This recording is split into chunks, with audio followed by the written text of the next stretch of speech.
Donc, je peux pas dire quelle est la date, le jour où j'ai donné ma vie à Jésus, mais par contre, je me souviens de ma première expérience personnelle.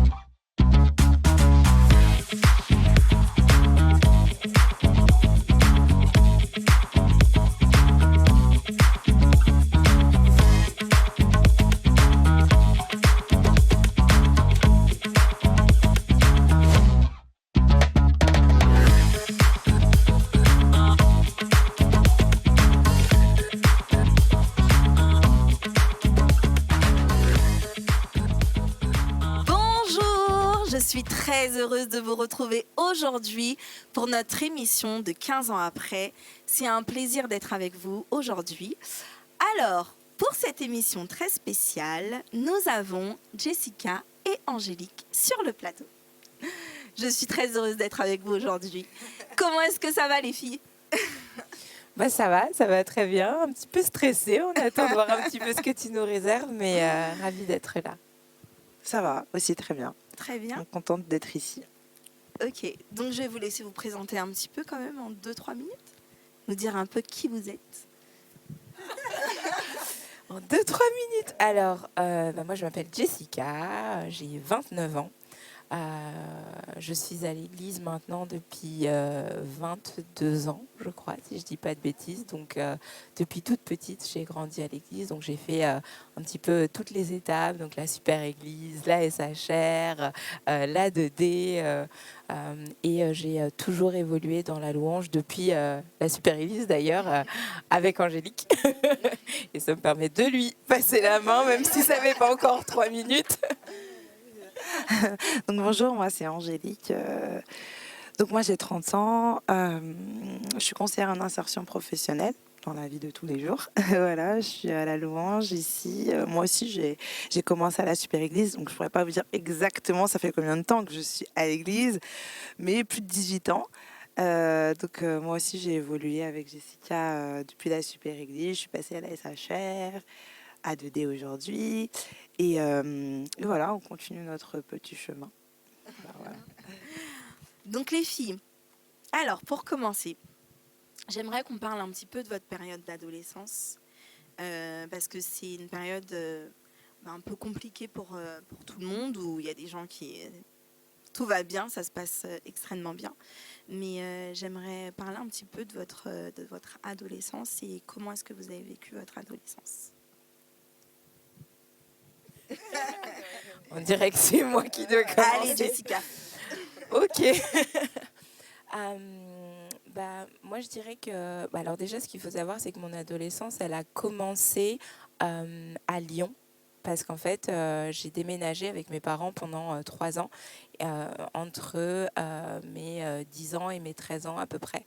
Donc en fait, j'ai été pendant une partie, du coup, pendant le début de mon adolescence, éloignée un petit peu de l'église, coupée aussi de ma grande sœur, qui est un petit peu mon repère, et celle notamment qui m'enseignait un peu Dieu, qui m'enseignait à me rapprocher de Dieu et qui m'enseignait la vie avec Dieu.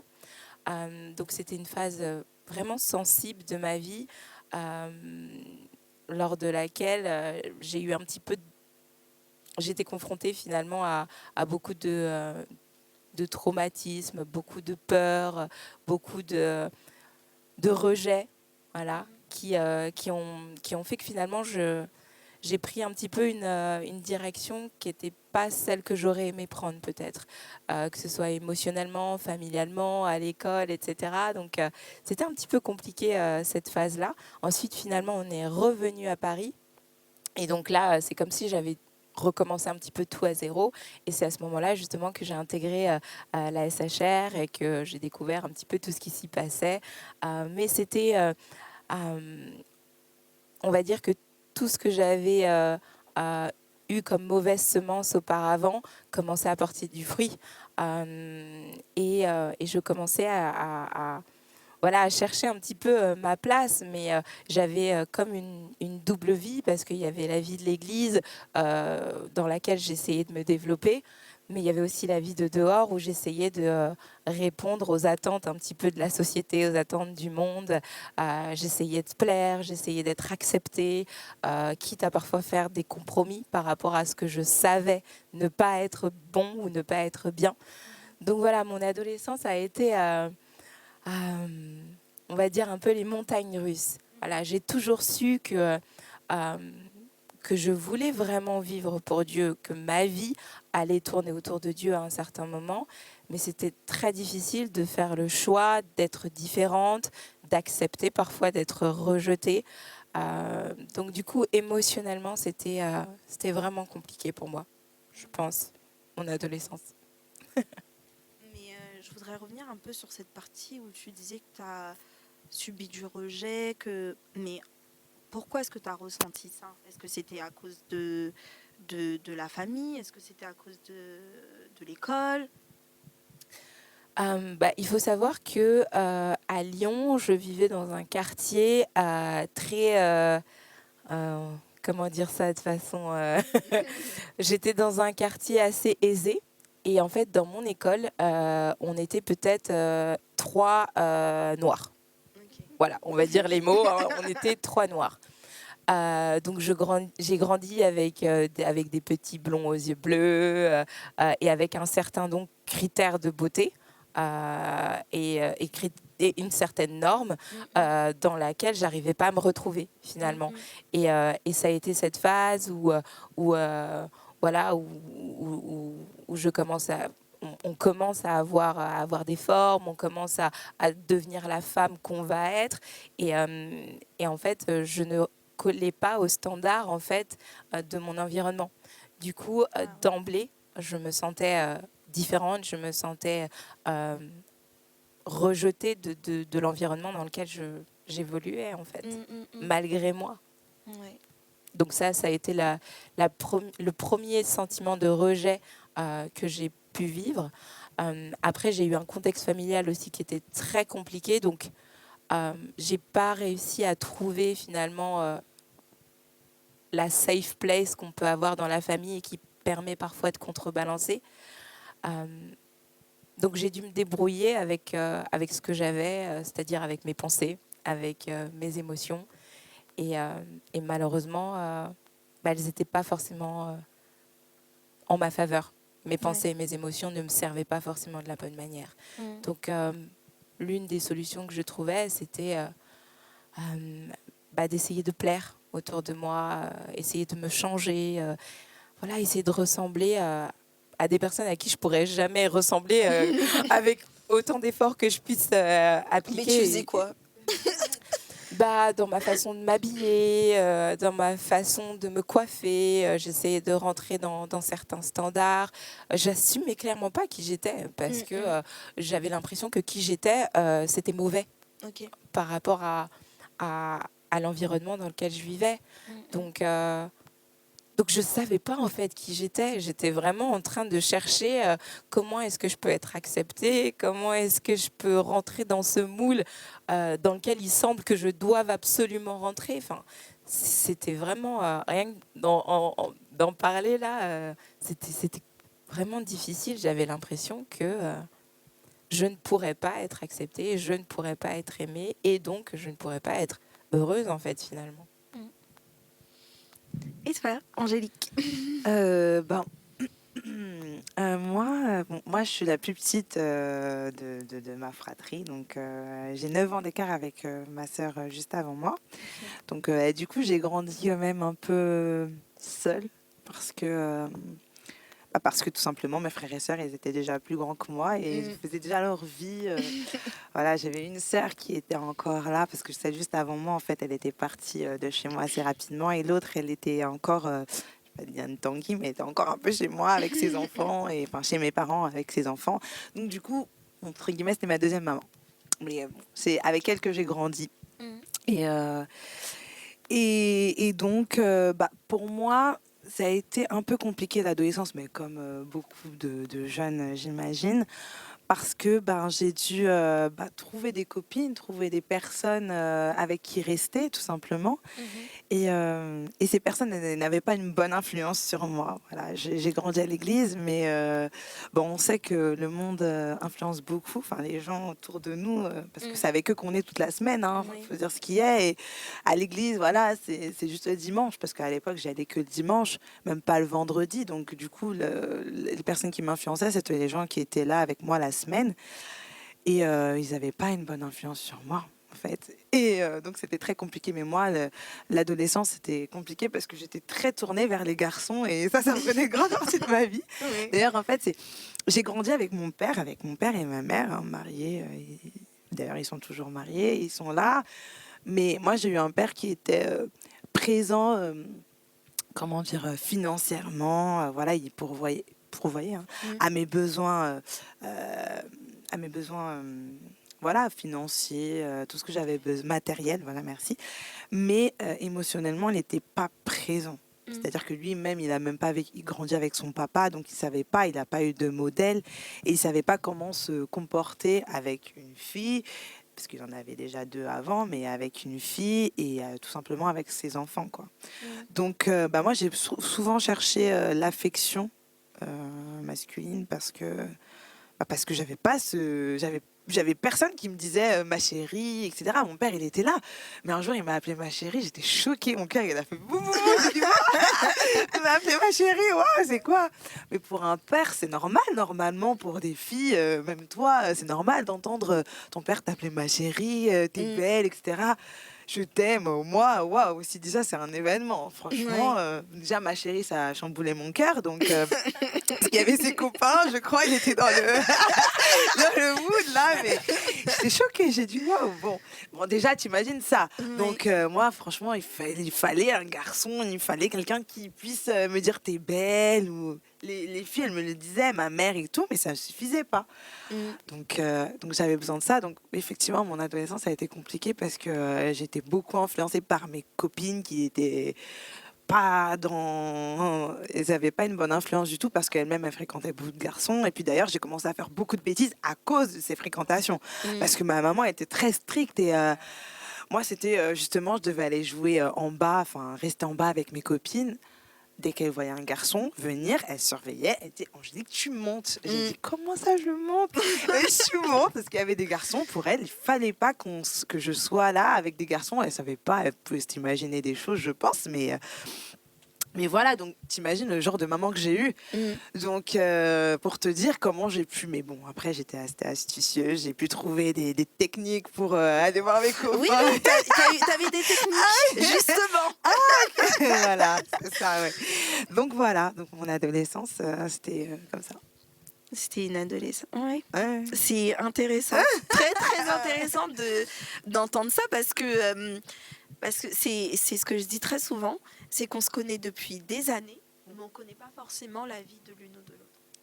Et c'est intéressant parce que moi aussi je vous découvre, je découvre vos vies, je découvre qui vous êtes et donc j'aime bien, j'aime bien entendre tout ça. Pour moi c'est des bons témoignages. Et du coup, comment est-ce que vous avez connu la SHR? Je vais commencer pour changer un peu.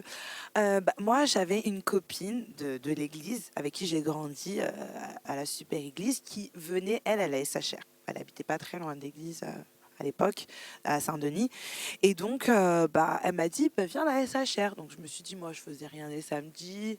Ma mère ne me laissait pas trop sortir, mais si je disais l'église, ça passait. Donc, j'ai dit, bon, je vais venir. Donc, j'ai commencé à venir. Elle servait en fait à la chorale de la SHR.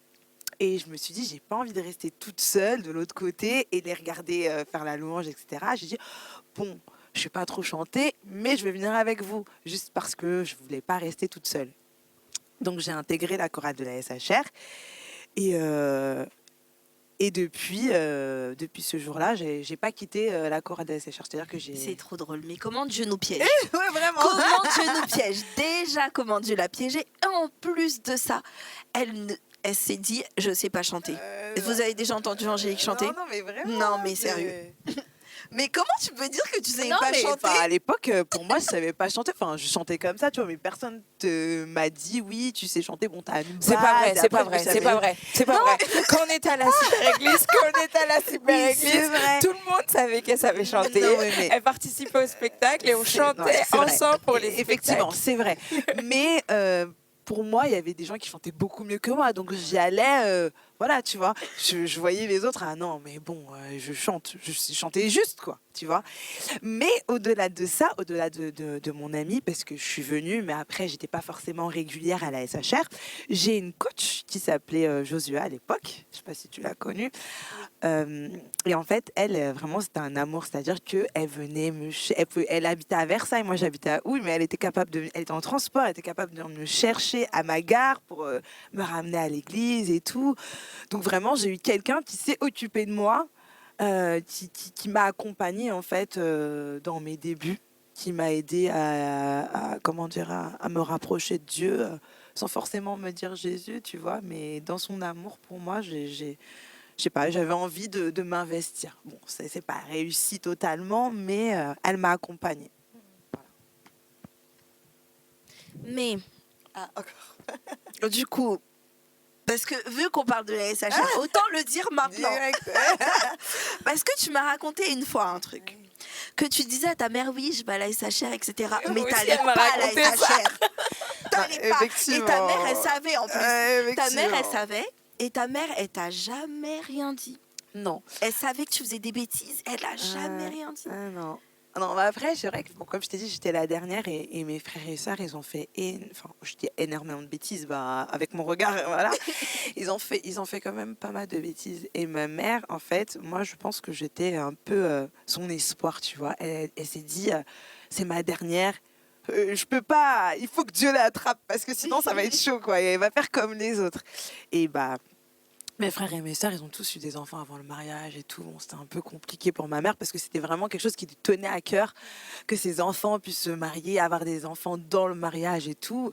Et elle comprenait pas pourquoi avec les autres ça passait pas. Et d'ailleurs avec moi ça n'allait pas passer aussi. Mais ma mère, je pense que c'était une femme qui priait beaucoup, beaucoup, énormément pour moi, sans que je sache. Mais tu vois, c'est quelqu'un qui m'a vraiment, elle me donnait des conseils entre guillemets. Bon, moi, je prenais pas comme des conseils à l'époque, mais elle me disait des choses pour que je puisse me garder, sans que, tu vois, c'était à l'intérieur de moi sans que je le sache, tu vois, parce que quand j'ai failli faire des choses qui auraient pu être graves pour moi, j'avais tu vois, j'avais ce recul de me dire, mais ma mère, elle m'a dit, il faut pas que je fasse ça, il faut faire attention à ça, tu vois, même si tout mon corps voulait faire autre chose, mais elle, tu vois, elle avait semé des choses à l'intérieur de moi qui ont fait que bah j'ai pu un peu rester sur le chemin, tu vois. Mais effectivement, l'histoire que je t'avais racontée, oui, un jour, je devais aller à la SHR et j'avais aussi mes plans avec mes copains. Sauf que voilà, quoi, je devais aller. Et donc, je suis sortie de chez moi et mon excuse était, je vais à la SHR. Donc, je vais prendre le train, voilà. Mais mes copains m'appellent, oui, viens, on va à tel endroit. Mes copains, c'est des garçons et c'est pas des filles.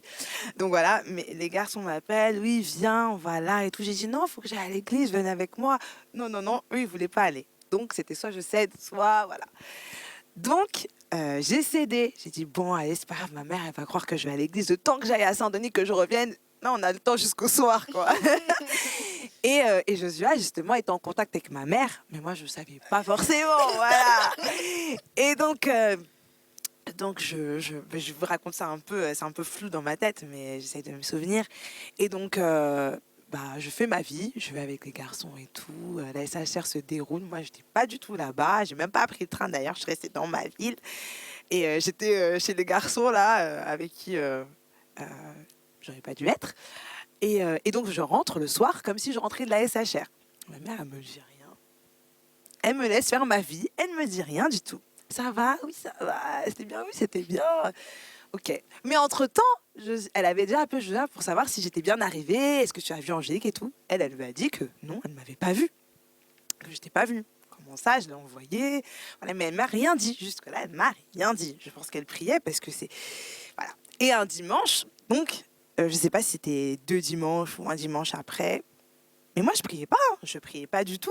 Il y avait rien, j'avais pas de relation avec Dieu ni rien. Je venais juste à l'église le dimanche. Et donc, je vais à l'église. Déjà, j'avais pas envie d'y aller. Et à chaque fois que j'avais pas envie d'aller, je disais, je suis pas coiffée, j'ai pas d'affaires, j'ai pas de vêtements, j'y vais pas. Et ma mère, elle me disait, non, tu viens et tout. Elle me forçait à me réveiller, à me lever, à venir. Donc, bah, j'y allais. D'ailleurs, mon père me forçait, comme je dis tout à l'heure, mon père me forçait. Il venait pas à l'église, il nous déposait à l'église, mais monsieur me forçait à venir à l'église. J'ai dit non, mais toi, tu respectes rien. C'est-à-dire que toi, tu viens pas à l'église, mais tu forces l'enfant à venir à l'église. Bon, c'est pas grave. Donc, je suis allée à l'église. Et j'étais pas bien, j'étais fâchée en fait, j'étais fâchée parce que j'avais rien envie de faire là. Je me disais qu'est-ce que je fais à l'église, j'ai pas envie, mais bon, j'y suis allée et je me suis retrouvée en salle annexe. D'ailleurs, à côté de ma belle-sœur, qui est maintenant aujourd'hui ma belle-sœur, Axel Fédéro, qui est ma belle-sœur. Et je me suis retrouvée à côté d'elle, je me souviens. Et je me rappelle que c'était Ladies qui avait fait la première chanson de célébration. J'étais dans la salle annexe à côté de la technique, d'ailleurs, à Saint-Denis. Je me souviens. Et je me suis assise, il n'y avait plus de place. D'ailleurs, je me suis assise. Et là, devant, je commence. Je m'assois. Mais c'est le premier chant de célébration, c'était Ladies qui dirigeait. Je ne sais plus quel chant. Je commence à pleurer toutes les larmes de mon corps. Mais j'ai pleuré. Et je dis, mais qu'est-ce qui m'arrive? J'arrive pas à m'arrêter. Qu'est-ce qui m'arrive? Pourquoi je pleure et tout? Je me suis dit, ouais, c'est parce que je suis fâchée et tout. Mais non, pas du tout. Je pleure. Et là, premier réflexe, je cherche ma mère partout. À l'époque, elle servait à l'accueil. Et elle était encore en haut dans les salles annexes. Et je la cherche partout, je cherche ma mère et tout. Je savais pas où elle était, mais j'ai fait le tour de l'église. Et je commence à pleurer. Elle me dit, mais qu'est-ce que t'as et tout. Et je lui dis, en fait, quand je te dis que j'allais à la SHR, j'allais voir des garçons. Et j'ai en fait confessé mon péché. Mais genre, moi, dans mon état normal, jamais je ne ferais ça. Je sais que ma mère, elle va me tuer, quoi. Je pouvais pas faire ça. Mais en fait, c'est vraiment le Saint-Esprit qui m'a convaincue de péché, de jugement et de justice. Mais vraiment, parce que dans mon état normal, comme je te dis, j'aurais pas pu le faire. Je sais très bien que c'est pas possible. Je peux pas dire à ma mère que j'étais pas à la SHR et j'étais avec des garçons. Elle qui me fait monter quand elle voit des garçons dehors. Qu'est-ce que j'ai fait là-bas? Tu vois, je me suis dit, elle va me poser plein de questions, mais pas du tout. Elle m'a juste pris dans ses bras. Et en fait, voilà, elle m'a aimée tout simplement. Elle m'a pas forcément jugée. Je pense qu'elle voulait peut-être savoir ce que j'avais fait, mais elle m'a pas posé de questions. Mais quand je te dis vraiment que la Bible dit que le Saint-Esprit va vous convaincre, tu vois, et que des fois, tu as beau faire des choses, parler aux gens, mais il n'y a rien qui passe, tu vois. Mais des fois, dans la prière, enfin, c'est pas des fois, c'est souvent dans la prière, ce qui se passe, c'est que le Saint-Esprit peut agir au travers de ça. Et c'est ce qui s'est passé pour moi, en tout cas. Wow. Voilà. Alors, Jessica, comment est-ce que tu as connu la SHR? Comme je disais, j'ai grandi à l'église. Donc, quand je suis revenue de Lyon, la SHR avait été instaurée depuis peu. Donc, pour moi, c'était logique d'y aller. Mais je me souviens que c'était Laetitia à l'époque, Laetitia Mpambu, et Darren Mensa, qui m'avait un petit peu tiré pour que je vienne régulièrement à la SHR, pour que je m'investisse à la chorale de la SHR, etc. Et j'étais toute jeune en plus, hein, j'avais vraiment 13 ou 14 ans, quoi. Donc c'est grâce à elle que je suis arrivée à la SHR, que j'ai découvert un petit peu tout cet écosystème. À Saint-Denis, c'était vraiment quelque chose, la SHR. On avait, je sais pas, c'était vraiment un mouvement. Il y avait beaucoup de grands frères et de grandes sœurs. Je sais pas comment expliquer, mais c'était devenu une évidence d'y aller. Parce que si j'y allais pas, j'avais l'impression de rater quelque chose, parce qu'il se passait tellement de choses. Chaque culte était un événement. Et puis il y avait les JXL, où ça faisait comme des blocs de MD, où on devait faire des représentations pour montrer que c'était nous les meilleurs. Je sais pas, je sais pas, c'était comme une vague qui nous prenait un peu malgré nous, et qui nous permettait finalement d'être dans la maison de Dieu.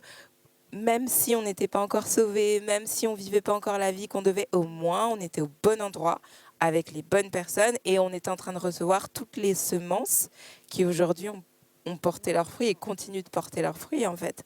Donc je remercierai jamais assez toutes ces personnes, que ce soit Tony, que ce soit Darren, Laetitia à l'époque, Diana, Arnaud que vous avez vu parce que nous c'était nos grands. je leur dis vraiment merci, parce qu'à l'époque, il y a plein de choses qu'on ne comprenait pas. Mais aujourd'hui, avec le recul, on se dit, mais où est-ce qu'on aurait été si on n'avait pas été coincé comme ça à la SHR? Vraiment. Donc, Mais toi aussi, tu menais une petite vie double entre la SHR et... en fait, en fait souvent avec cette histoire de rejet, etc., il y a la suite logique qui est les garçons. Voilà. Voilà. Quand on a une mauvaise... Bon, vous, c'était les garçons. Non, mais nous, voilà. Franchement, t'as fait un bon... là, t'as fait un bon binôme, là. C'est vrai que... moi, j'ai pas grandi avec mon père, pour le coup. J'ai grandi avec un beau-père qui, pareil, pourvoyait à mes besoins financièrement, matériellement, qui était vraiment quelqu'un, et qui l'est toujours, quelqu'un de très fiable, sur qui je peux compter. Et aujourd'hui, d'ailleurs, on a une très proche relation. Mais j'avais pas cette voix paternelle dont une jeune femme a besoin pour ne pas se laisser malmener par n'importe quel garçon dehors. Et en fait, vu que j'avais une très mauvaise estime de moi, à chaque fois qu'un garçon posait ses yeux sur moi, c'est comme si j'y voyais une façon finalement de combler mon réservoir d'amour. Et à l'époque, bien sûr, je ne le voyais pas de cette façon-là, j'en étais pas consciente. Mais les mots, les paroles, par exemple, et c'est aujourd'hui, moi, l'un de mes langages d'amour principal, c'est les paroles valorisantes. Et c'est vrai que les mots d'un garçon à l'époque, ça faisait tourner la tête, quoi. Mais en fait, je comprends, mais tu sais, c'est vraiment quand vous en parlez, c'est là que je me rends compte que c'est... Ouais, parce que on en parlait avec Jessica et elle me dit, mais toutes les ados ont eu des complexes, et moi je lui dis, je me retrouve pas en fait. Non mais je suis désolée, je me retrouve pas, et je fais peut-être partie de ces rares personnes, mais c'est vrai que mon père, il m'a toujours appelée ma princesse. Il m'a toujours appelée ma princesse, il m'a toujours dit que j'étais belle. Donc c'est vrai que j'avais une haute estime de moi des petites, quoi. C'est ce que je te disais quand on en a parlé. Je te disais que je pense aussi que parce que moi je connais un peu ta famille, et je vois comment vous avez grandi. Ta sœur Glody, qui est mon amie, je l'ai observée avec les années. Elle n'a jamais eu besoin d'aller chercher quelque chose dehors, parce qu'en fait elle a sa famille, elle a ses sœurs, elle a ses frères, et je pense que ça joue beaucoup. Et c'est d'ailleurs ce que le diable veut attaquer, en fait, les familles et le père surtout, parce qu'en fait, c'est la stabilité, c'est la base de la famille, en fait. Et si le père n'est pas là, et un jour le pasteur avait enseigné là-dessus, ou bien je sais plus si c'était un invité, mais en tout cas j'ai retenu qu'il y avait différents types de pères, tu vois, comme je t'ai dit. Voilà, le pasteur. Et en fait, on a besoin d'un père qui soit là émotionnellement pour nous aussi, tu vois. Rien que le fait qu'on te dise, voilà, si mon père m'appelle ma chérie, ça me fait tourner la tête, c'est pas normal, parce que je suis sa fille, il est censé me donner des paroles valorisantes, tu vois, pour pas que j'aille chercher dehors. Et aujourd'hui, c'est ce qui est attaqué, parce que même dans l'homosexualité ou des choses comme ça, on va pas avoir de père qui est proprement là, tu vois, et qui va pouvoir soutenir l'enfant, que ce soit un garçon ou une fille, parce que le garçon aussi a besoin du papa, et tu vois. Et c'est fort, parce que les derniers invités qu'on a eus, c'était ça, c'était le point, c'était le papa, parce qu'il leur a pas montré la droiture, l'intégrité, etc. Et là, c'est vous de manière émotionnelle. C'est que le père est très important dans une famille, plus qu'on le pense, parce que des fois on se dit, bon, le père il est là pour pouvoir, etc. Mais le père, c'est le socle, c'est le... Ah oui, c'est très très important. Et aussi bien pour une femme que pour un homme, en fait. Ça se manifeste de façon différente. Comme tu disais, le jeune homme a besoin d'intégrité, de justice, de pouvoir discerner le bien du mal, etc. Donc, et c'est le rôle du père, en tout cas principalement, de lui apporter ça. Mais pour la jeune fille, ça va être de construire son image, voilà, de dire voilà ta valeur, voilà la valeur que moi, en tant que ton père, je te porte, et dehors, celui qui voudra s'approcher de toi, il devra au minimum te donner autant de valeur que moi. Et ça te donne un standard. Et alors tout jeune homme ou autre qui n'est pas à l'image de ton père dans sa façon de te traiter et autres, bah, tu sais déjà que tu vas pas lui donner l'heure, comme on dit, Ouais. parce que... C'est ça. Ouais.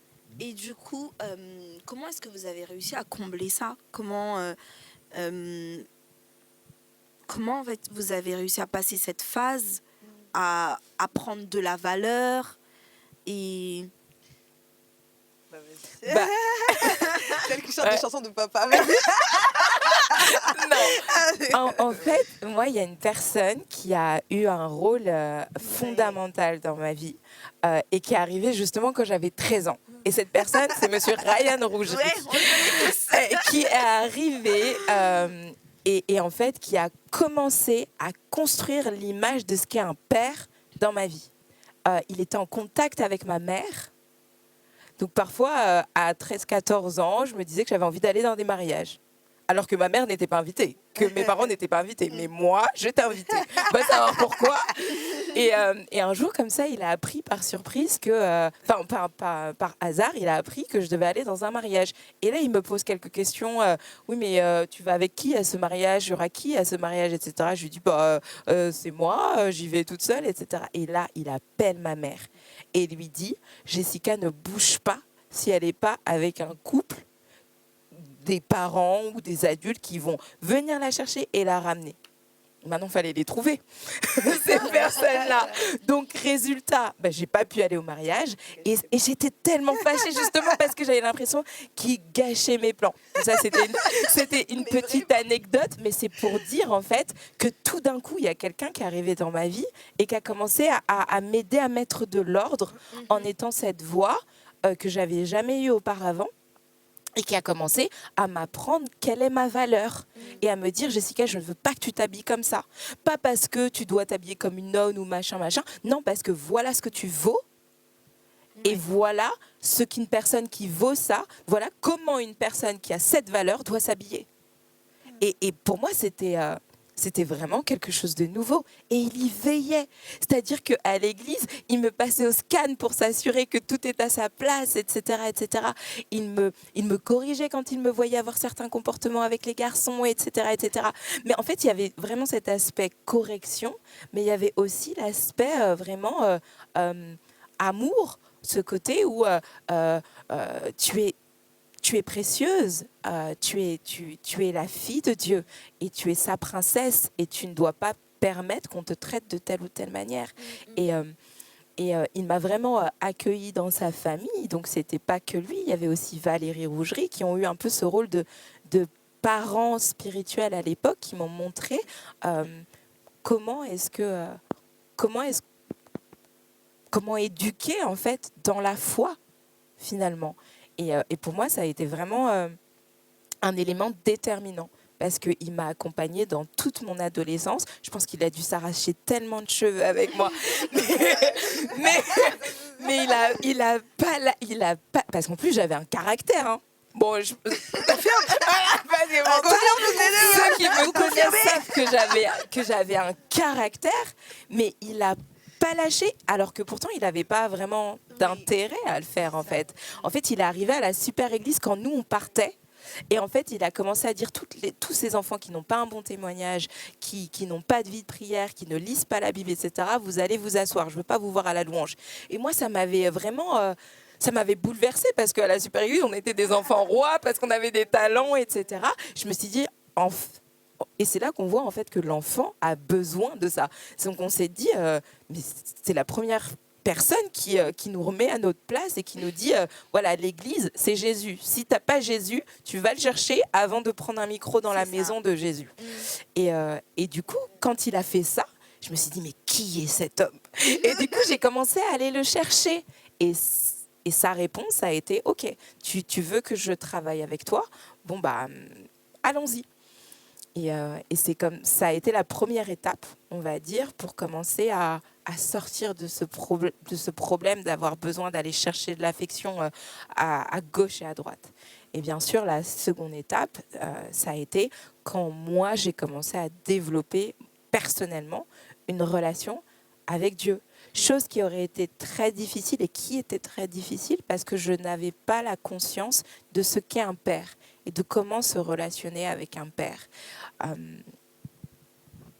Voilà, je pense que vraiment Dieu l'a utilisé dans une période afin de reconstruire dans mon esprit l'image du Père, afin que je puisse ensuite venir me rapprocher de Dieu de la bonne façon, en fait, en étant consciente que parfois Dieu va me gronder, que parfois Dieu va me corriger et que ça n'enlève rien à son amour pour moi et qu'en toute chose, ce sera toujours pour mon bien.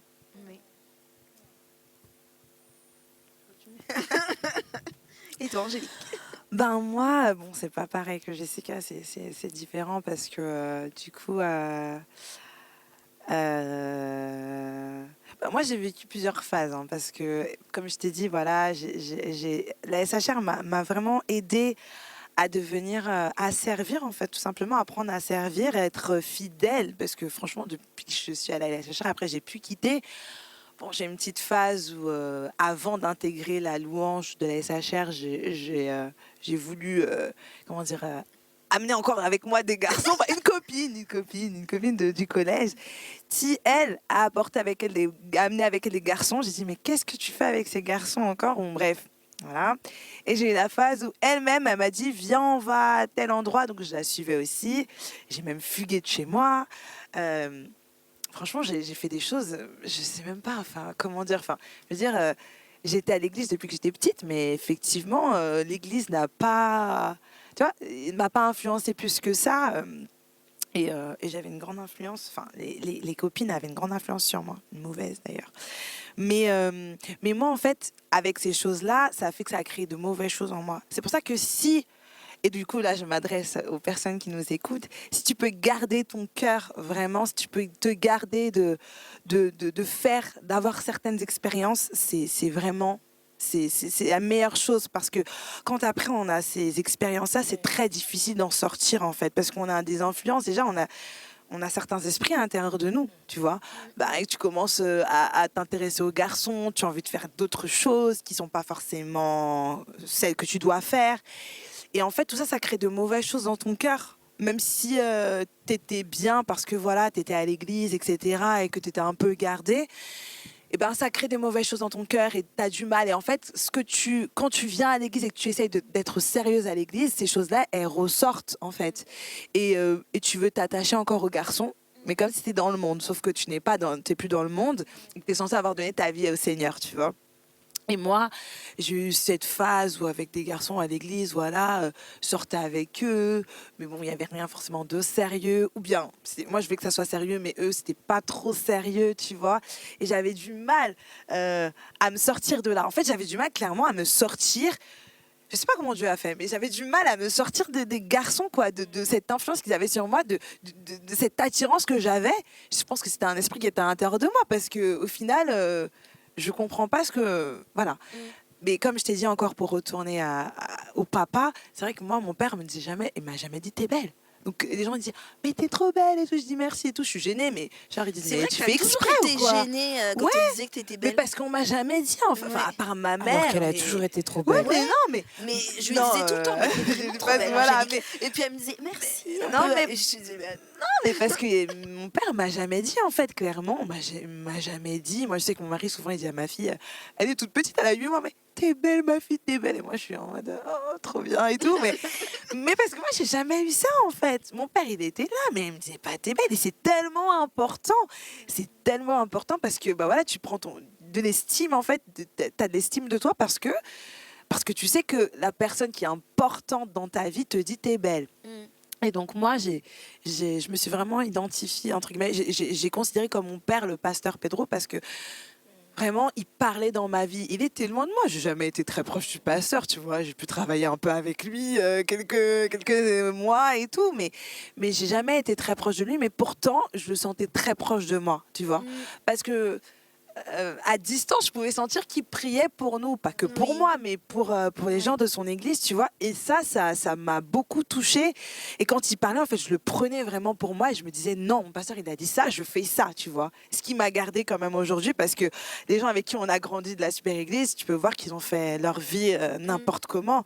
Et moi, je dis, la seule chose, la dernière fois, j'en parlais avec Mathieu d'ailleurs, parce que lui aussi, il a grandi avec nous à Super Église, et je me disais, la seule chose qu'il y a, la différence qu'il y a entre eux et nous, c'est la grâce, vraiment, parce Oui, que c'est la grâce. mais qu'est-ce qui a pu nous Tellement. garder? Mais vraiment, je me C'est dis, mais que la regarde grâce. sa vie. Et c'est pas pour me comparer, pour dire, ouais, elle est mauvaise et tout, mais je dis, mais qu'est-ce qui nous a gardés Rien là, que quoi? la grâce. Mais vraiment, Ouais, j'ai dit, Seigneur, parce que sinon, on serait déjà Ouais. très loin ouais. du plan de Dieu pour nous.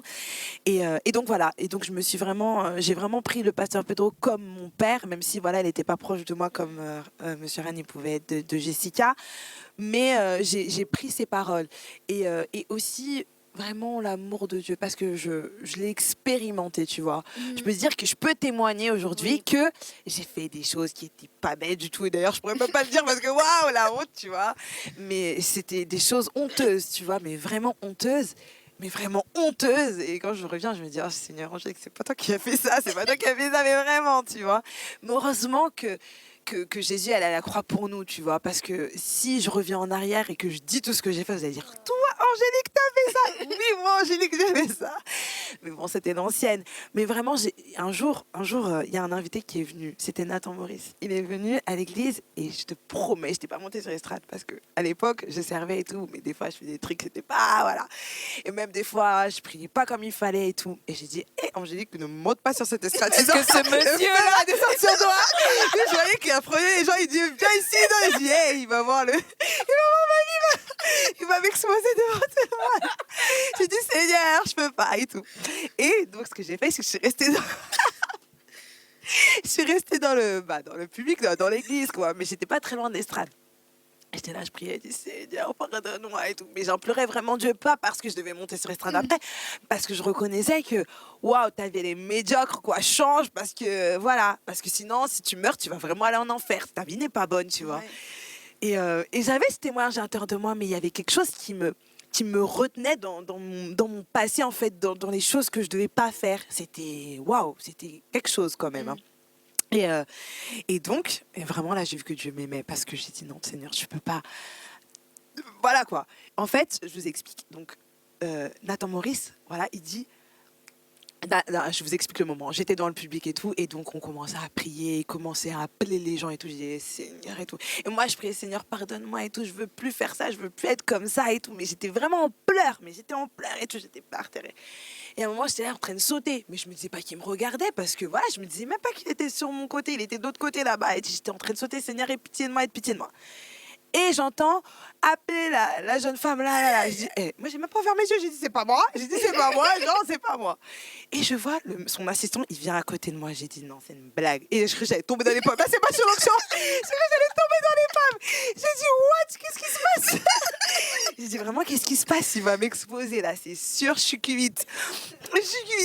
Amenez-la sur l'estrade. J'ai dit non, tu peux pas. J'ai dit Seigneur, tu peux pas faire ça, vraiment. Et donc, il dit amenez sur l'estrade. Et j'étais presque en train de tomber sous les deux, dans les pommes. J'étais vraiment, je me sentais pas bien. J'ai dit qu'est-ce que tu fais, Seigneur? Tu peux pas faire ça. J'ai demandé pardon et tout. Et il me ramène et tout. Et comment ça? Je me rappelle plus vraiment parce que j'étais tellement voilà ailleurs, et commence à prophétiser sur moi en train de me dire qu'en gros euh, euh, pour faciliter, enfin pour être plus simple dans ce qu'il disait, c'est qu'en gros je vais être celle qui dans ma famille, tu vois, va un peu maintenir spirituellement les choses et tout, bon voilà, pour un peu voilà. Et en gros, que voilà, j'étais quand même l'espoir de ma famille et tout. Et là, je me suis dit, mais Seigneur, tu m'aimes tellement. Parce qu'en fait, là, je me suis dit, mais tu vois, il n'y a qu'un père qui peut faire ça. C'est-à-dire que tu vois la saleté de ton enfant, mais pourtant, tu lui dis pas ce que tu n'exposes pas par amour, Waouh. mais tu lui dis en gros ce que j'attends de toi, ce que tu vas être après, Ouais. quoi. Et je me suis dit, mais non, Seigneur, tu m'aimes trop. Et depuis ce jour-là, vraiment, je me suis dit que... Enfin, j'ai compris ce qu'était un père, tu vois. Parce que je me suis dit, Et d'ailleurs, j'ai écrit une chanson que j'ai jamais vraiment exposée à On veut personne. l'entendre. Non, mais non, je ne me rappelle même plus des paroles. Mais en fait, c'était dans les moments où, tu vois, j'étais chez moi et que je fermais la porte de ma chambre vraiment et que je me mettais par terre et je disais Seigneur, aie pitié de moi vraiment. Et que j'avais des mélodies dans mon cœur qui me disaient en gros, mais Dieu t'aime au-delà de ce que tu fais, Dieu t'aime, tu vois. Maintenant, il veut pas que tu restes là-dedans, il veut que tu sortes de là, mais il t'aime au-delà de ce que tu fais. Et c'est là que j'ai compris ça parce qu'en fait, Dieu aurait pu m'exposer clairement, il aurait pu voir ce que je faisais et je sais pas, le Saint-Esprit aurait pu lui révéler que voilà, ma vie n'est pas droite et que parce qu'il a déjà fait, hein, même via le pasteur, il a déjà fait, mais il n'a pas fait. Il m'a montré que tu sais, je peux passer au-delà de ça. Je suis plus grand que ça, je peux passer au-delà de ça. Si je sais que toi, tu veux changer et que tu veux sortir de là, je peux passer au-delà de ça. Et, euh, et à partir de là, vraiment, j'ai compris l'amour de Dieu pour moi. Ouais. C'est trop fort. Enfin, Parce partie que, d'amour de Dieu pour moi. En plus, je méditais sur ça cette semaine parce que j'ai écouté la prédication qu'on a eue la semaine dernière. Et à un moment donné, le pasteur, il dit Jésus est venu pour pardonner nos péchés. Il dit pour pardonner nos péchés et pas pour exposer nos péchés, pas pour raconter nos péchés. Et là, ça m'a rappelé à l'histoire de Gédéon. Quand Dieu a appelé Gédéon, il lui a dit vaillant héros. Et Gédéon, il dit mais de qui tu parles genre, moi, je suis le plus petit, en fait. Je suis le plus petit de tous. Je viens de la plus petite famille, du plus petit. Et il rappelle à Dieu qu'il est le plus petit, mais Dieu sait. Dieu sait qu'il est le plus petit, mais Dieu l'appelle comme lui, il le voit. Et c'est ce que Dieu fait avec nous, en fait. Il nous appelle de qui lui, il dit que nous sommes, et pas ce que nous, on dit de nous-mêmes. Et j'ai trouvé ça tellement fort. Parce que des fois, Dieu nous dit des choses dans nos moments de communion. On se dit, mais Seigneur, c'est pas moi. Tu sais que j'ai ça. Tu sais que, voilà, je suis pas intègre. Et Dieu te dit, ton intégrité. J'aime ton intégrité. Tu te dis, mais je suis pas intègre. Comme Dieu a dit à David, Dieu n'a pas parlé de David en tant qu'adultère, en tant que meurtrier, en tant que ceci. Il a dit l'homme selon mon cœur. C'est le témoignage qu'on a de David. Et pourtant, David, ce qu'il a fait, c'était très grave. Mais quand le pasteur nous a parlé de ça il y a quelque temps, il a dit « Dieu nous fait grâce parce qu'il connaît notre fin ». Et Dieu est tellement bon parce qu'il nous fait grâce aujourd'hui parce qu'il connaît notre fin. Il sait qu'on va pas l'abandonner, on va pas le lâcher, on va dire Seigneur, je m'accroche. Je disais à Dieu il y a quelque temps, je disais Seigneur, même si c'est un tout petit bout, je m'accroche. Je m'accroche pour te chercher encore plus, pour te connaître encore plus, pour t'aimer encore plus. Je m'accroche à ce petit bout d'espoir, à cette petite chose, à cette rencontre, à cette fraîcheur. Et c'est trop fort ce que tu viens de dire parce que ça m'a rappelé ça. Et je me disais, j'ai envie de dire ça, j'ai envie de partager ça, mais à quel moment? Et du coup, c'est tellement fort parce que Dieu nous aime et Dieu nous attire à lui malgré tous nos péchés, malgré ce qu'on fait, malgré ce qu'on pense être. Et waouh! Non, mais comme je te disais tout à l'heure, j'ai compris une partie de l'amour de Dieu pour moi parce que après, quand je suis devenue maman, c'est là, parce que j'ai 2 enfants, Oui. je n'ai pas dit, mais un de 3 ans et une de 8 mois, mais c'est là que je me suis dit, mais en fait, mais en fait, comment tu peux... Mais c'est vrai, parce que quand ton enfant, comme je disais tout à l'heure, eh ben, il a fait caca ou il a vomi ou autre, tu vois, tu le changes, tu fais ce que tu as à faire, mais ton amour pour l'enfant ne change pas, tu vois. Certes, c'est une phase qui est un peu compliquée, bon, t'as pas forcément envie de nettoyer, t'as pas le... Voilà. La motivation de le faire, mais tu le fais parce que tu veux pas que ton enfant reste dans voilà quoi, dans la saleté. Donc tu nettoies, tu fais ce que tu as à faire, mais l'amour que tu as pour l'enfant ne change pas en fait, parce que tu es prêt à aller tout chercher pour lui, même quand tu es fatigué, je te dis, parce que des fois, voilà, je dors pas, je dois aller travailler, je dois faire des kilomètres pour déposer ma fille et tout, mais je suis prête à tout faire en fait pour que mes enfants soient bien. Et c'est là qu'aussi j'ai compris la deuxième partie de l'amour de Dieu pour moi, parce que je me dis, mais parce que tu m'aimes réellement et pas comme on peut dire je t'aime ou autre, où les garçons disaient oui je t'aime, mais derrière tu fais autre chose. Tu vois ce que je veux dire? Parce que Dieu nous aime réellement il est prêt à tout faire et même nous sortir de là où on est pour... Ouais. parce qu'il voit, comme tu disais tout à l'heure, là où on va aller, là où on va être, heureusement. Ouais. qu'il a- Heureusement. Et, nous a et aimés aujourd'hui, pour ça. tu as eu un bon mari. Dieu Oui. t'a donné un bon mari. Ouais, gloire Dieu à t'a Dieu, donné ouais. un bon mari. Et je me souviens que quand on était à l'école Blic, parce que je crois que ça a commencé là-bas, je connais les potins. Ça a commencé là-bas et je me rappelle que quand je vous voyais, parce que du coup il y avait certaines histoires qu'on connaissait, etc. Et oui, je me rappelle qu'une fois, toi et moi, on a beaucoup parlé devant l'estrade, là, comme ça. Et je rendais vraiment grâce à Dieu parce que je me disais, Dieu est bon de lui donner un bon mari avec une bonne famille. Parce que vraiment, Mathieu, il a une bonne famille. Et je me disais, mais waouh, Dieu est bon en fait. Dieu est tellement, tellement bon, tellement merveilleux, tellement merveilleux. Et je me lasserai jamais de dire que Dieu est bon, parce que Dieu est bon. Dieu est bon. Et quand Moïse a dit, Seigneur, je veux te voir, Seigneur, je veux te voir, Dieu lui a dit, c'est pas possible de me voir. Tu vas mourir. Mais il a vu le dos de Dieu, etc. On connaît cette partie. Mais Dieu lui a dit qu'il va lui montrer ses bontés. Il va lui montrer à quel point il est bon, riche en bonté, lent à la colère. Et c'est ça en fait, c'est comment on voit Dieu. Comment on va voir Dieu par tout ce qu'il fait, par sa bonté dans notre vie, par sa bonté dans la vie des autres. Parce qu'il faut rendre gloire à Dieu aussi quand il est bon dans la vie des autres. Parce que quand Dieu fait du bien aux autres, quand on connaît un petit peu le passé des gens et on voit là où ils sont en train d'arriver, ce que Dieu est en train de faire, on voit que Dieu est bon. Parce que quand je regarde Jessica et que je la vois sur l'estrade, je dis Dieu est bon parce qu'elle est passée par certaines phases. Est-ce que tu veux bien nous en parler un tout petit peu. Un tout petit peu.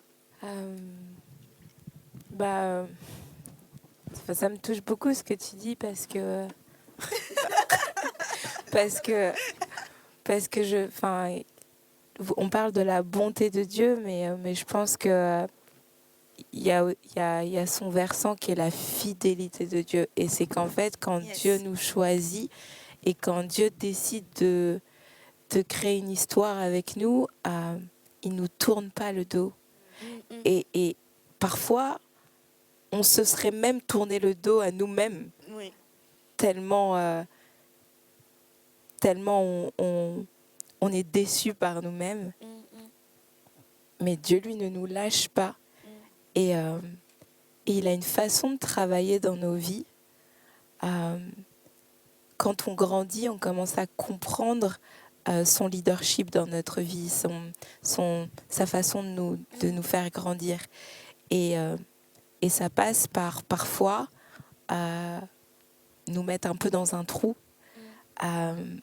Parce que parfois, et surtout je pense pour les personnes qui sont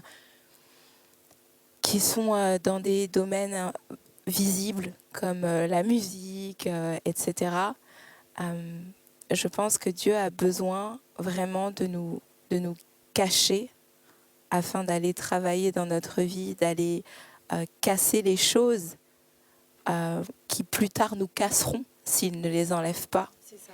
Et cette phase-là, parfois, elle est très difficile. Elle fait mal. Elle crée de l'incompréhension dans notre vie. Et on est même tenté de laisser tomber et de tourner le dos parce qu'on a l'impression qu'on ne peut pas encaisser. Alors que avant la gloire, Jésus a eu la mort. Et il l'a fait afin qu'on puisse comprendre comment ça fonctionne dans son royaume. Et dans son royaume, il n'y a pas de gloire, il n'y a pas de succès, il n'y a pas de même bonheur et d'épanouissement tant qu'on ne fait pas mourir toutes les choses qui peuvent causer notre mort éternelle ensuite. Et c'est ce qui s'est passé dans mon parcours, c'est que voilà, on a vu que Jessica, elle se débrouille bien à la louange, voilà, ok. Et du coup, j'ai été très exposée. Mais toutes ces mauvaises semences que j'avais eues pendant mon enfance, mon adolescence, etc., elles commençaient à porter leurs fruits aussi. Et ce fruit-là avait besoin d'être arraché. L'ivraie avait besoin d'être arraché afin de ne pas finalement pourrir tout le fruit. Et donc Dieu m'a enlevé. Il m'a vraiment retiré. Et quand il m'a retiré, j'ai vraiment cru que ma vie allait s'arrêter parce que j'ai jamais voulu autre chose dans ma vie que servir Dieu dans la louange.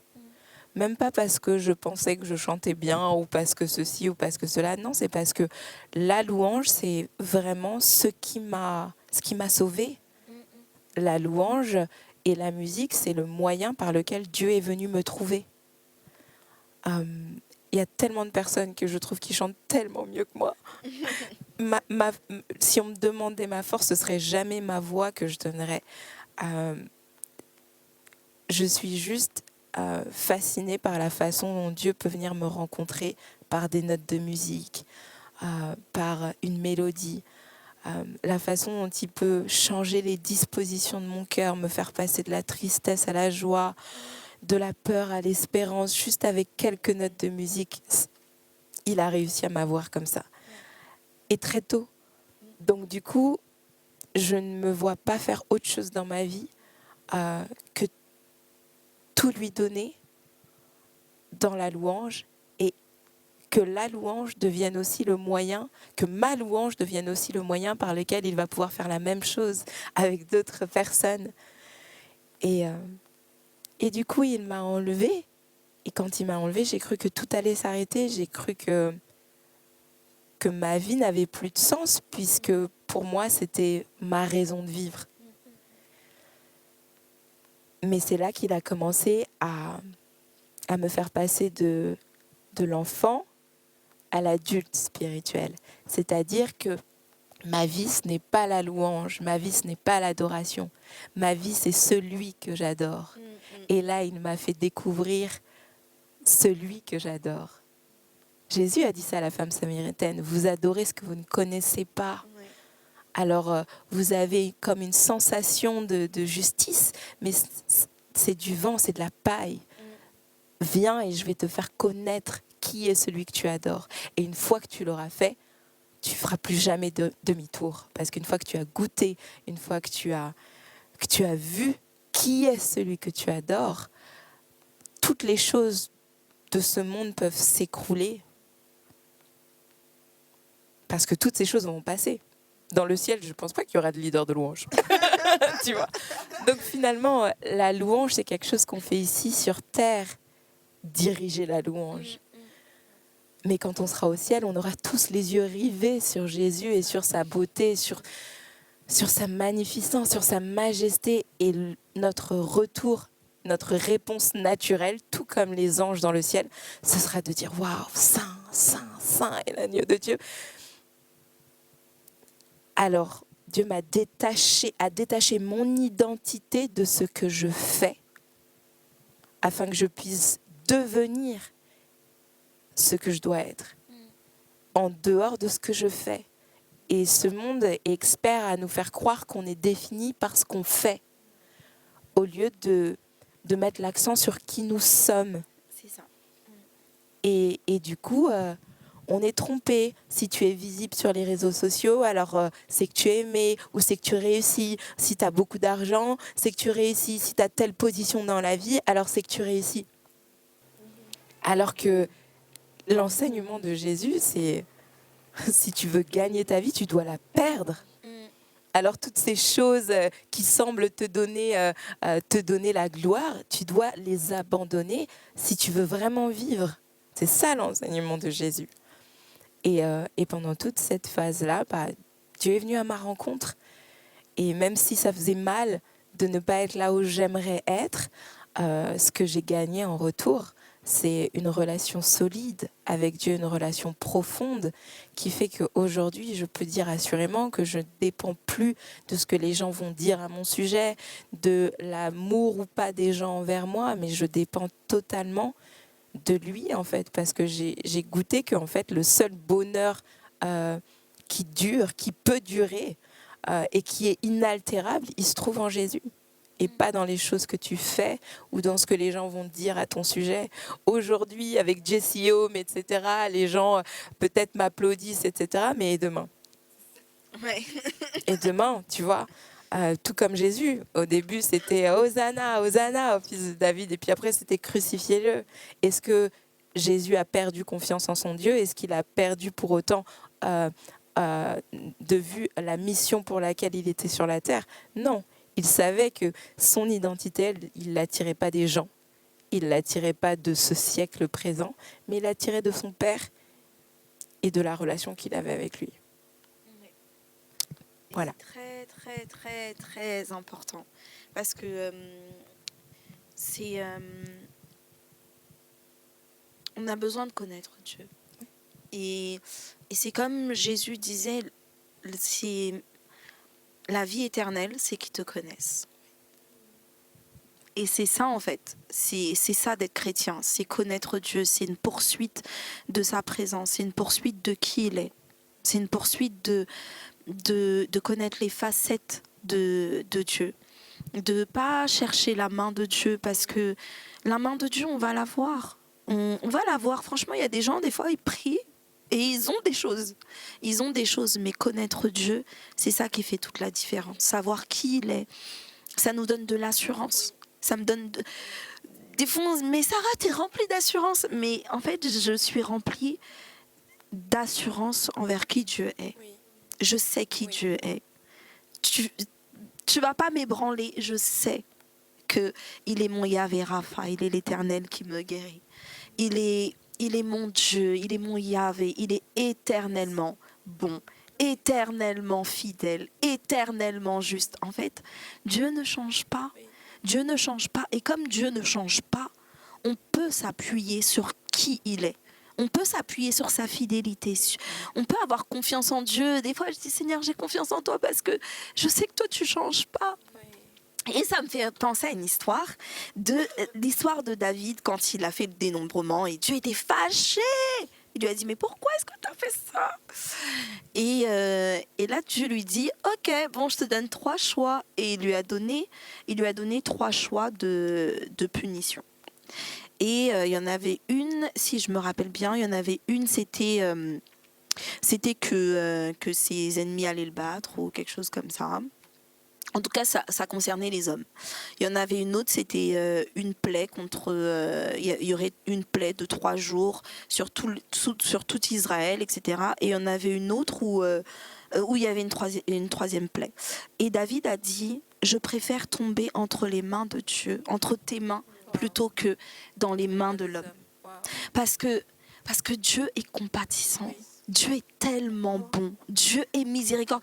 Nous, on serait Dieu. Des fois, je me dis, moi, je serais Dieu, mais je serais méchante. Et je pense que tout le monde serait comme ça. C'est comme les profs. Est-ce que à l'école, mais je crois que tout prof a déjà fait ça. Il dit, échangez vos copies et vous notez les uns les autres. Et nous, on note durement. Alors que quand le prof note, des fois il a essayé, tu vois, sa phrase, ok, c'était pas les bons mots, mais il a essayé. Et c'est comme avec Dieu.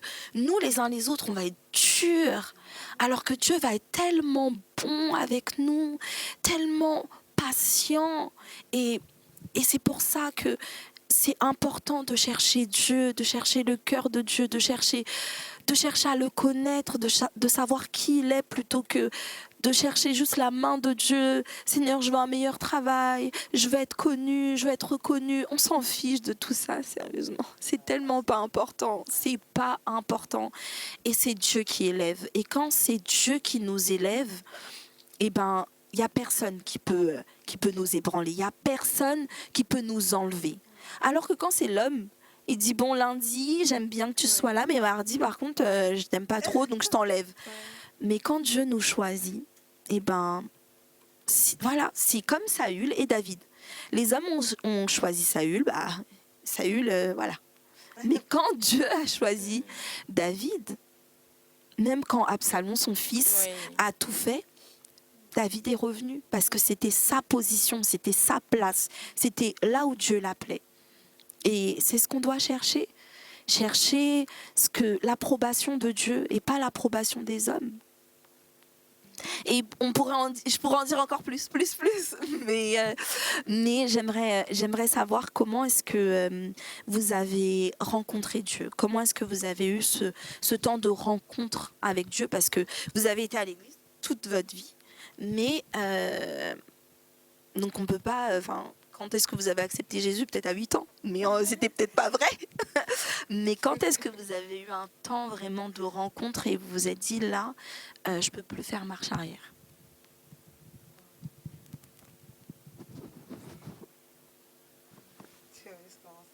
Oui. Ouais. Ben, wow. Bon,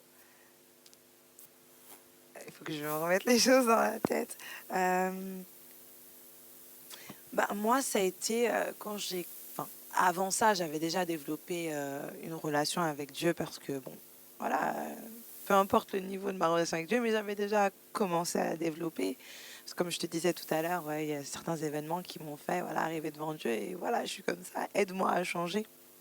Tu vois, donc de toute façon, ça se fait petit à petit, jusqu'à aujourd'hui. Mais comme tu disais tout à l'heure, Dieu est tellement patient. Il est tellement patient. Mais quand il voit que, en plus de ça, tu veux bien faire, mais que tu n'y arrives pas, en fait, tout simplement. Et il est tellement patient. Bon, voilà, on pourrait dire encore donner des louanges à Dieu, mais vraiment. Mais c'est à partir du moment où j'ai fait l'école biblique. Moi, je pense que c'est vraiment ça. Parce que l'école biblique, voilà, c'était... Ça m'a chamboulée parce que on était beaucoup en contact, du coup, tous les jours avec la parole. Et la parole, vraiment, te change. Au bout d'un moment, ça te change, quoi. Tu peux pas... Enfin, après, si, tu peux être en contact avec la parole et ne pas changer. Mais moi, j'étais vraiment dans une attitude à l'école biblique où je veux changer, je veux passer à un autre niveau, tu vois. Et j'avais vraiment envie de passer à un autre niveau. Je voulais plus rester dans toutes ces choses qui étaient futiles, qui étaient... comment on dit déjà quand... éphémère, voilà, toutes ces choses-là, je voulais pas, tu vois, je voulais passer à un autre niveau. Je savais que Dieu attendait quelque chose de moi. Je savais, en fait, à l'intérieur de moi, je sais pas pour toi, Jessica, mais à l'intérieur de moi, je savais que Dieu voulait quelque chose de moi. Je peux pas te dire quoi exactement, mais je sentais, enfin, je sens toujours, parce que bon, je pense que je suis pas arrivée là où Dieu veut que je sois, mais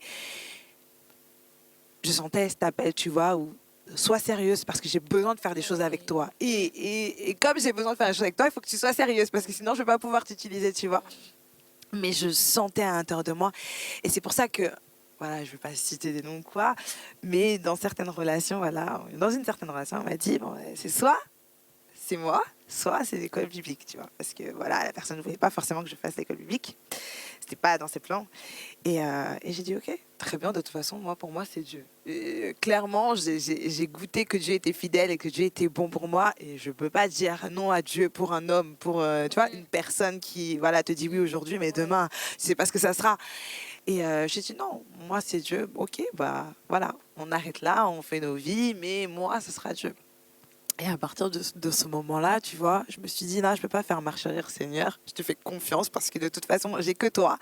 Et d'ailleurs, c'est vrai. Parce que moi, chaque année, en fait, j'essaye de donner un nom à Dieu. J'essaye de me dire, voilà, avec ce que j'ai traversé, avec ce que j'ai vu de toi, Seigneur, voilà, cette année, pour moi, tu es un Dieu patient, tu vois. Et cette année, j'étais en train de réfléchir à ça il y a peu de temps, mais je disais, Seigneur, pour moi, tu es vraiment mon précieux. Tu es quelque chose de précieux. Pour moi, tu es la chose la plus précieuse que j'ai. Mais vraiment, parce que je dis, en dehors de tout ce que je peux avoir, mes enfants, mon mari, une maison, un travail ou quoi, Dieu, c'est vraiment la chose la plus précieuse qu'on peut avoir. Parce que quand tu as lui, tu as tout après. Peu importe le temps où tu vas l'avoir, mais tu auras. Parce que Dieu est bon, tu vois. Et à partir du moment où tu as Dieu, tout le reste, ça vient par-dessus. Parce qu'il y a, tu vois, c'est... Bon. Et donc, voilà, à partir de l'école biblique, j'ai vraiment appris à faire confiance à Dieu. Et c'est d'ailleurs là où j'ai rencontré Mathieu. Je le connaissais depuis. Mais Dieu a fait les choses. Et a fait en sorte qu'on puisse... alors que Mathieu, je parlais tout le temps. Enfin, pas tout le temps, mais je le croisais et tout. J'ai dit, mon frère, tu seras jamais mon mari. J'ai jamais pensé à ça, tu vois. Je peux pas... Enfin, non, mais vraiment, j'ai jamais pensé à ça. C'est pour te dire que c'était pas quelque chose qui était prémédité. Les plans de Dieu sont... voilà, non, vraiment pas du tout. Enfin, voilà. Déjà, je voulais pas un entier. Mais bon. Et Dieu m'a donné un entier. Voilà. Voilà. Mais à partir de l'école biblique, vraiment, je me suis accrochée à Dieu. J'ai appris à m'attacher à Dieu et à dépendre de Dieu et à m'émanciper, c'est comme ça qu'on dit, je crois, du regard des autres. Parce qu'avant, je m'attachais beaucoup au regard des autres. Mais qu'est-ce qu'ils vont dire? Ah, si je m'habille comme ça, ils vont dire quoi? Oh, si je fais ça, ils vont dire quoi? Tout le temps ça. Tu vois. Et au bout d'un moment, j'ai compris avec d'autres expériences que voilà, le regard des autres ne compte pas. Parce qu'aujourd'hui, comme elle disait Jessica, ils t'applaudissent demain. Oui, ils peuvent te cracher dessus. Et ça m'est arrivé plusieurs fois, tu vois. Et donc, il faut pas s'attarder sur l'attitude des gens avec nous, le regard des gens sur nous, parce que c'est pas ce qui compte, c'est comment Dieu te voit et ce qu'il compte faire avec toi, c'est ça le plus important. Parce que peut-être aujourd'hui, tu te sens nul et tu te dis, mais qu'est-ce que Dieu va faire avec moi? Je suis un cas désespéré. Oh, mais non, Dieu peut faire tellement de choses avec nous. Si on a la volonté, en tout cas, de donner et d'abandonner nos vies à Dieu, je pense que Dieu peut faire tellement, mais tellement, et on l'a vu avec notre pasteur, avec des gens, Monsieur Ryan, avec tellement de personnes autour de nous qui ont ce témoignage-là. Donc on n'est pas un cas désespéré en fait. Il faut juste faire confiance à Dieu et croire que tout est possible à Dieu et qu'il peut faire quelque chose de notre vie actuellement comme elle est, tu vois. Donc voilà. J'ai répondu à ta question. Mais cette saison de l'école biblique, donc 2016, 2017, 2018, c'était la meilleure classe. Donc si vous regardez cette vidéo, coucou, on était les meilleurs en vrai. Non mais c'est vrai, on était les meilleurs. Hein. C'était la meilleure classe. Non, mais si, c'était la meilleure. Non mais t'inquiète Jessica, c'était la meilleure classe. Non. Tu peux demander aux profs, ils te diront on était la meilleure classe. Non mais Angélique, on était la meilleure Non classe. mais c'est vrai. Quoi, Mais si, parce qu'en fait, on était, je vous assure, en fait, je vous explique. Franchement, je vous explique en quelques secondes. En fait, on était des personnes, quand on est arrivé à l'école publique, que des gens, ça faisait 9 ans qu'ils étaient à l'église, 10 ans, 5 ans, on était des dinosaures.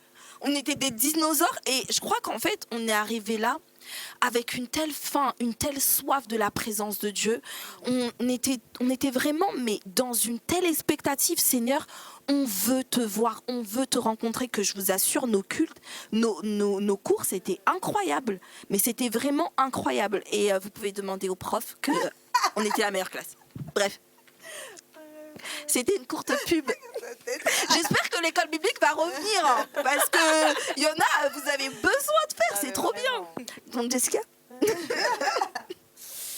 Je vais pas vous parler de ma promo parce que... Non, parle pas de ta promo. Mais moi, on va dire que, comme tu disais, j'ai grandi à l'église, donc on a donné notre vie à Jésus tellement de fois à la super église.